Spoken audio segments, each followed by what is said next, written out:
Alright guys, I am gonna do something a little bit different. Now, I'm filming this intro, but I'm not sure if this is gonna become a video. I apologize for the mess, by the way.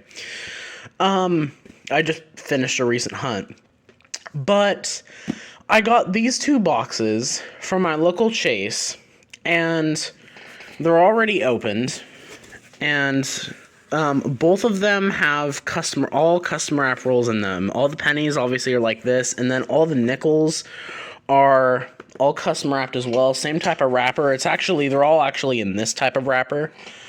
Now, at first, I was like, okay, well, these are searched, right? But the tellers do not think that these are from coin collectors. So, but I'm still not completely sure. So I'm going to start this intro in case I find something in here, and if I do, I will continue a video, and if not, I probably won't keep this intro. I will actually be doing a live stream because I don't get to do live streams often because usually on my coin channel, I only do them if it's coins that may produce something, but likely won't, and I don't think it's necessarily worth setting up the camera to do it. So I will be doing a live stream while that's happening, but I'm not sure that this is going to become a video. So I'm actually going to start with the nickels, and because I know the pennies are going to have some copper. I took a look at some of the enders, and I could see some copper on the pennies. So at the very least, we'll get some copper out of the pennies to hold on to. But the nickels, even if they, if they are searched, who knows? We might be able to still find some 40s and 50s, which aren't incredibly exciting, but not. In fact, I would actually say a decent amount of the coin collectors that search don't, around my area at least, don't keep 40s and 50s. So at the very least, hopefully we'll get something. I apologize, there's a motorcycle revving outside. But I'm going to get started with the nickels, and I'll let you know if I run into anything good. Alright guys, so I'm starting this again because I decided to hunt the nickels first, as I mentioned. And I actually had gotten a few finds in the first few rolls. I had gotten a 1957 D, and actually a couple in the 40s, 1949 D, and 1941 Philadelphia. But and in the same roll, I got there's a 56 here as well. I just noticed that. 56 Philly. But I got a 1939 in this roll, and I feel like most coin collectors would pull that out.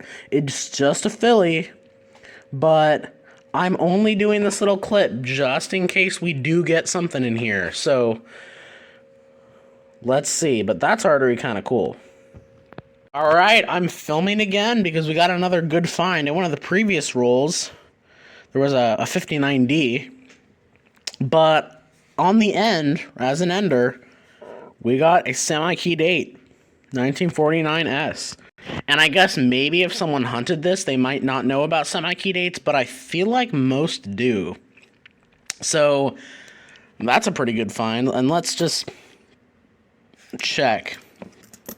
Because I've had a couple other finds that have snuck up on me that I haven't noticed.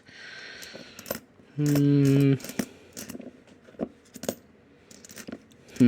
course, all the ones I'm looking at now are 64s. Alright, let's keep going. Alright, guys, I got at least a couple more finds in this roll. I see a 1942 peeking out. It does not look silver. Huh? I don't know. Wait, hold on. No, it doesn't look silver. It is a 42D, though, and that's actually a better date, so that's kind of neat. Put that up there. This one looks kind of old. 46 Philly. And then this one has an S. Oh, and that's another semi-key date. I did not expect that. Another semi-key date, guys. 1951S. Awesome. Holy cow, guys. I expected like nothing out of this hunt, and we are getting tons and tons of finds. Holy cow. What else will we get? We're only 7 rolls in. All right, well, this is something that I'm not sure if has happened to me before. I'm on roll 10, and I got 2 semi-keyed 8s in one roll.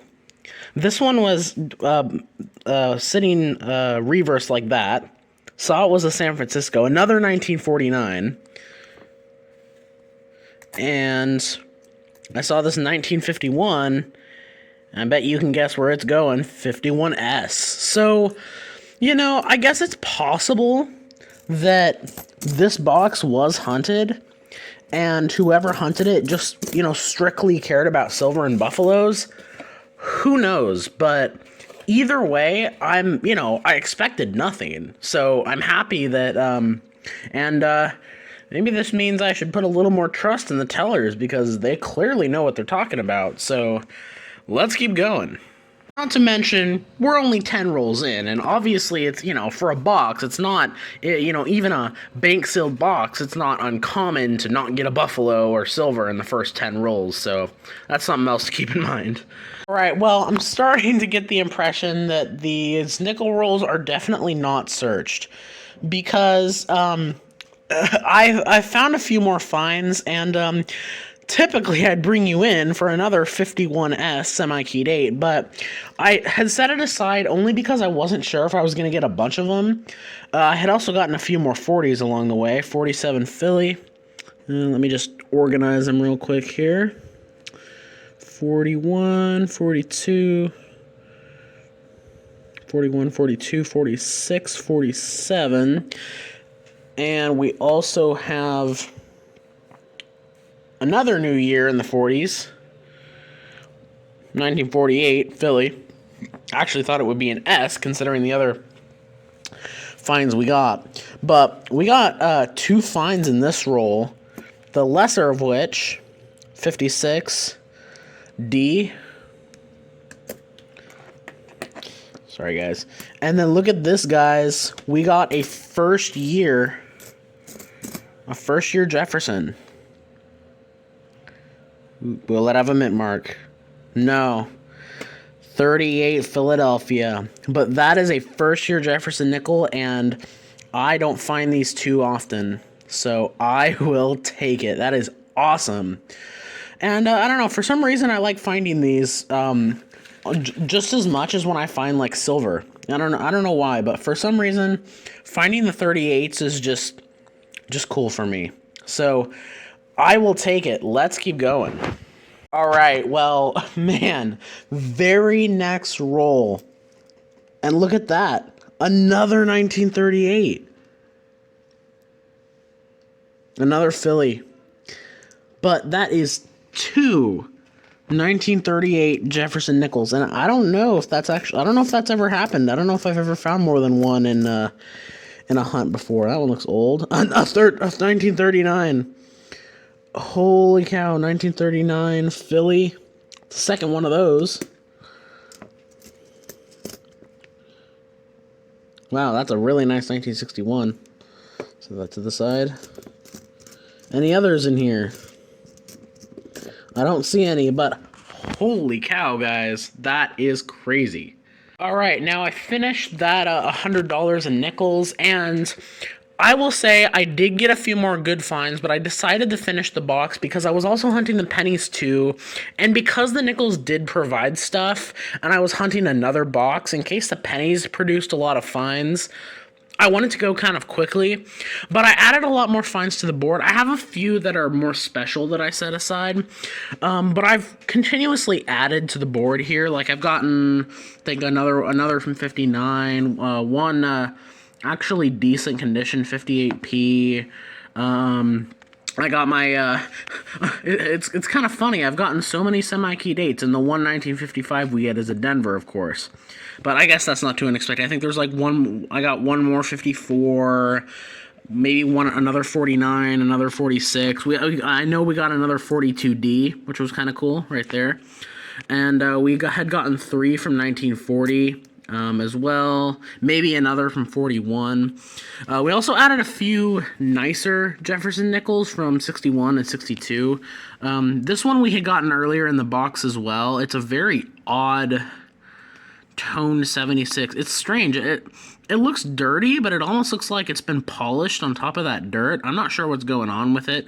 The fields have a very strange texture, so I'm going to hold on to it just in case it is something cool. It ends up being something cool. But these are the other ones that I set aside. We have 3 more 1949 semi-key dates. This one has some gunk on it, but this is definitely the most 49 S's I have found in one hunt. There's got 5 of them in total, as well as 3 from 51. And another cool thing, we got one more 1938. Again, another Philly. So no key dates in this hunt, despite getting 3 nickels from 1938 and 3 from 1939. But I will take it, and I especially like finding the 38s because I don't see them too often. And none of the 39s had any doubling. But honestly, you know, if I'm going to choose between getting 1 silver and 3 1938 nickels, 3 1939 nickels, and a total of 8 semi-key dates, I'd take that over silver. So maybe not a buffalo, but I mean, I found 3 silver nickels in my last coin roll hunt I did. So honestly, I'm really happy with this hunt, especially considering the fact that I didn't expect much of anything out of these rolls. So the only concern I have with the pennies is these are in different wrappers, so who knows if they're from a different person. When I got into the bank, it seemed like they were from a different person, but I'm not sure. I do know there's going to be some copper in here, so I guess in theory, if these didn't produce anything, I could have shown the finds a little more specific. But I'm going to get into these and see if I can find any Wheaties in there. And I'll let you know of any finds. Alright guys, so unfortunately, as you can see, I have the box of pennies right here, which is probably a sign. Unfortunately, there were no Wheaties in that box, and I would say I do think that this box was searched. Mainly because, you know, not everyone who hunts pennies pulls out their copper, and for a while, I didn't pull out my copper either. I only recently started pulling out my copper because there were talks about, you know, the pennies, you know, not being in circulation, and I wasn't sure how much time I would have because I was, you know, assuming at some point that I would start keeping my copper, but I thought I had more time than I did, so but, you know, even still, not all hunters keep all their copper. So that doesn't necessarily mean that, you know, having copper doesn't necessarily mean that these weren't searched. And, you know, I even got a few Canadians, which I didn't show because I find Canadian pennies quite often. And, you know, this, honestly, I get so many Canadian pennies in my area, it's honestly pretty common. And you know, a couple times I have encountered situations where I've gotten hunted coins and there has been no copper whatsoever, or has been no Canadian pennies whatsoever. But most of the time, a lot of the time, they leave the Canadian coins, when in theory you're really supposed to be pulling them out. We got a 74, 2 from 76, 79, 81, 85, and 95. So nothing super old either, and again, no Wheaties, which is obviously the main thing because I definitely think there is no way that these were not searched but just didn't have any wheat pennies in them. And I would, you know, I would believe if I didn't get any wheat pennies in a $25 batch of pennies that, and I would believe that they weren't searched if it was some sort of copper dump, because I've noticed often when I get copper dumps, a lot of times there's not wheat pennies with them and it's just someone's copper. But this wasn't really a copper dump. This was about how much copper I'd get in a box of pennies. So I would definitely say that these were searched. A couple of the other finds I got, a nicer 2009, 3 nicer coppers, a really nice 59. It doesn't happen too much, and a couple from 74. And then this kind of strange 82. It's very, like, It's got a strange texture, and the strange thing is it's in great condition, but the fields are very, very worn. So I'm not sure what's up with that. And then a couple ones that I thought kind of had some crazy toning. Speaking of toning in the nickels, and I am going to make this a video because I definitely did not expect the coins that we got in the nickels. Even though we didn't get any silver buffaloes proofs, that's definitely worth an upload as a video. But speaking of toning, I got that odd one that I showed you. And speaking of nicer coins, I got 3 early 60s Jeffersons that are in great shape that I'll put into my rolls that I have. And then going towards some of the more regular finds, I guess you could say. 2 from 59, 1 from 58, that's Philadelphia. It's a lower mint, and it's in pretty good shape. There are a couple other ones in this section here that are notable, like that 58. 2 from 57, 2 from 56, 1 from 55. 2 from 54, 1 from 52, and then in the 40s. And this is not including any of the semi-key dates or 30s, at least not until I get to them. 2 49s, one's a Philly, one's a Denver. 148 Philly, 47 Philly, 2 46s, I think one of them might have been a Denver. The other notable thing, 242 Denvers, and I believe those only have about 15 million minted, so those are actually quite a bit lower mintage. In fact, they're almost close to the mintage of the 48S, so one could consider them a semi-key date. 3 from 41, and I think 2 or 3 from 1940. And then, as far as the semi-key dates, probably, again, yeah, and this is the one thing that makes it cool. This is probably one of the most unique nickel hunts I've ever had, because I have never gotten a nickel hunt where I've had 8 semi-key dates in one hunt. I've got 5 from 1949.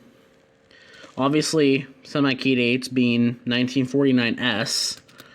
And then, I think 3 from 1951. Obviously, 51S's. And these only have about 7 million. So, in a way, you could consider these a key date because, for example, the 1939S has 6 million, and this is only just a little bit higher than that. So you could say those are key dates, but I still consider them semi-key dates. And then as far as the 30s nickels, we got 3 from 1939, no mint marks, no mint marks, and that's true with all of them. No mint marks, no doubling on the back of those 39s, and 3 from 38. Which is definitely something that has never happened to me. Yeah, something that I'm super excited about because I love finding the 38s. I don't find them too much. So, even though the pennies were a bust, the nickels certainly were not. So, this was a very, very interesting hunt, and I'm happy that I purchased the nickels and didn't just say, I don't really, these pennies weren't great, so I don't need to buy them. So, because honestly, if I'd have just bought the pennies, I wouldn't be this footage wouldn't be shown right now. So anyway, and this is also kind of a lesson too. Sometimes when you have a bank that calls you up and or when you're in there and they tell you, hey, we got some boxes of coins, and you're unsure if they're searched or not, if you're able to, buy them when you can, because you never know when you're going to get interesting scores like this. So anyway, I have talked long enough. Thank you guys so much for watching, and I'll catch you in the next video.